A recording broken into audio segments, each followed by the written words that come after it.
पानी पे काट रे डंडी गटकी है धन्य तेरी माया जग में ओ दुनिया के रखवाले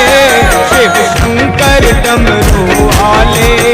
शिव शंकर भोले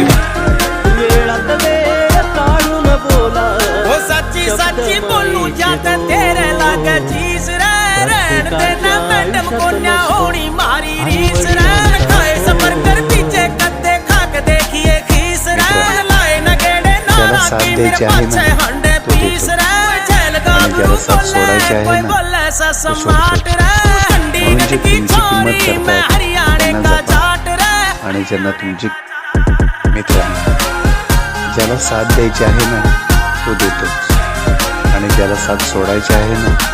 तो सोडतो असले पर म्हणून जे तुमची किंमत करतात त्यांना जपा आणि ज्यांना